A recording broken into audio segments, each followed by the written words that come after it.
ଦେଖନ୍ତୁ ଆମର ସବୁଠୁ ଚାରିଟା ହଉଛି ବଡ ଏକାଦଶୀ। ବଡ ଏକାଦଶୀରେ ଆଜି ହେଲା ଭୌମ ଏକାଦଶୀ, ଯୋଉଥିରେ ଆଜି ଜଗନ୍ନାଥ ମହାପ୍ରଭୁଙ୍କ ଶ୍ରୀକ୍ଷେତ୍ରରୁ ଆଉ ଆମ ନୀଳମାଧବ ମାଧବଙ୍କ ପାଖକୁ ଆଜି ସ୍ୱତନ୍ତ୍ର ଭାବରେ ମହାପ୍ରଭୁଙ୍କର କାଟକନା ଏବଂ ଫଳମୂଳ ବିଭିନ୍ନ ପ୍ରକାର ଦ୍ରବ୍ୟ ତୁଳସୀଠୁ ଆରମ୍ଭ କରିକି ସବୁ ଦ୍ରବ୍ୟ ଆସିଥାଏ ଏବଂ ସେ ମହାପ୍ରଭୁଙ୍କ ପାଖରେ ଆଜି ମାଧବଙ୍କ ପାଖରେ ଲାଗି ଯାଇଥାଏ ଏବଂ ସେ ଆଜି ବିରାଟ ପଟୁଆରରେ ଆଜି ଆମର ନିଆଳିବାସୀ ନିଆଳିଙ୍କର ସମସ୍ତ ଭକ୍ତବୃନ୍ଦ ଆଜି ନେଇକିରି ପାଛଟିକି ସମସ୍ତ ଜିନିଷ ଆସିଲେ ଏବଂ ସେ ମହାପ୍ରଭୁଙ୍କ ପାଖରେ ହେଲେ ଲାଗି ହବ ଏବଂ ମହାପ୍ରଭୁଙ୍କର ଆଜି ବଡ ମାନେ ଭୌମ ଏକାଦଶୀ ବହୁତ ଭକ୍ତଙ୍କର ଆଜି ଏଠି ସମାଗମ। ତେଣୁକରି ଜଗନ୍ନାଥ ଏବଂ ମାଧବଙ୍କର ଯୋଉ ପ୍ରକାର ସମ୍ପର୍କ ମାମୁଁ ଭଣଜା ସମ୍ପର୍କ ତାର ଗୋଟେ ଅପୂର୍ବ ନିର୍ଦ୍ଦେଶନ ଇଏ। ତେଣୁକରି ଆମେ ଆଜିର ଭଳିଆ ଦିନରେ ମହାପ୍ରଭୁଙ୍କ ପାଖରେ ଶରଣ ନେବା, ମହାପ୍ରଭୁଙ୍କର କୃପା ଲାଭ କରିବା ଏବଂ ଯୋଉ ଭକ୍ତମାନେ ବି ଆସିଛନ୍ତି ଆଉ ସେମାନେ ମହାପ୍ରଭୁଙ୍କର ମାଧବଙ୍କର କୃପା ଲାଭ କରିକିରି ସମସ୍ତେ ଦର୍ଶନ କରିକି ମହା ଆନନ୍ଦରେ ଯାଉଛନ୍ତି। ଆଉ ଆଜିର ଦିନଟି ଆପଣ ମାନେ ଭଲ ଭାବରେ ଜାଣିଥିବେ, ଚାରିଟା ଏକାଦଶୀରୁ ବଡ ଏକାଦଶୀ ଗୋଟେ ଆଜି। ତେଣୁକରି ଆକୁ ସମସ୍ତେ ଭକ୍ତି ଓ ଶ୍ରଦ୍ଧାର ସହ ପାଳନ କରୁଛନ୍ତି। ଆନନ୍ଦଙ୍କର ରହିଛି ରାତି 4ଟା ବେଳୁ 2ଟା ବେଳୁ ଦ୍ୱାର ପିଟି ଗାଧୁଆ ପାଧୁଆ ହିଁ ନୀତି ଚାଲିଛି। ସେମାନେ ଆଜି ବୁଡ଼ ପ୍ରାଚୀର ବୁଡ଼ ପକେଇ ଦର୍ଶନ ତାର ସାବନ ପୂର୍ଣ୍ଣ ହୁଏ। ଆଉ ବୁଡ଼ ଆଜି ପୁରୀରୁ ଶିବମାନେ ଆସିଛନ୍ତି ମାମୁଁଘର ବୋଲି।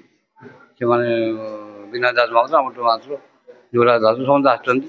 ଶିବକ ଅନେକ ଆସିଛନ୍ତି, ଖଣ୍ଡବାଟ ଆଣିକି ଆସିଛନ୍ତି।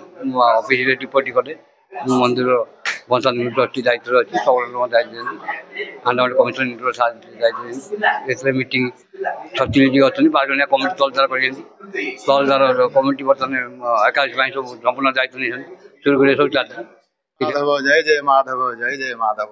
ମହାପ୍ରଭୁଙ୍କର ହେଉଛି ଆଜି ଭୈମା ଏକାଦଶୀ, ପବିତ୍ର ଭୈମା ଏକାଦଶୀ ବୁଡ଼ ବା ପ୍ରାଚୀ ସ୍ନାନ ମାଧବ ଦର୍ଶନ। ଏଇଟା ମଧ୍ୟ ପ୍ରାଚୀ ମହାତ୍ମାରେ ଆଜ୍ଞା ଅଛି।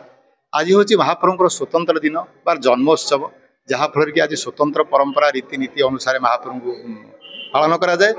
ଆଉ ଆପଣ ନିଜେ ଦେଖୁଥିବେ ଯେ ଆମେ ଯେମିତି ପ୍ରଥମାଷ୍ଟମୀରେ ମହାପ୍ରଭୁଙ୍କୁ କରୁଣା କରିବାକୁ ଯାଉଛୁ, ସେମିତି ମଧ୍ୟ ପୁରୀରୁ ଆମର ବରିଷ୍ଠ ସେବାୟତ ମାନେ ମଧ୍ୟ ମହାପ୍ରଭୁଙ୍କ ପାଇଁ ଭଣଜା ଘରୁ ଆଣିକିରି ଆସିଛନ୍ତି ଯେ ମାମୁଁକୁ ମାର୍ଜନା କରିବା ପାଇଁ। ଏ ହେଉଛି ବଡ଼ ବିଚିତ୍ର ପରମ୍ପରା। ଏ ପରମ୍ପରା ଥିଲା, ବହୁ ଆଗରୁ ଥିଲା ଆଜ୍ଞା। କାଳକ୍ରମେ ଏହା କୌଣସି ଦୈବୀ ଦୁର୍ବିପାକ ହଉ, କୌଣସି କାରଣବଶତଃ ଏହା ଇଏ ହେଇଯାଇଥିଲା, ବନ୍ଦ ହେଇଯାଇଥିଲା, ପୁଣି ଏବେ ଚାଲିଲାଣି। ଏଇଟା ମହାପ୍ରଭୁଙ୍କର ଇଚ୍ଛା ଏବଂ ମହାପ୍ରଭୁଙ୍କର ନିର୍ଦ୍ଦେଶରେ ହିଁ କାମ ହେଇଛି।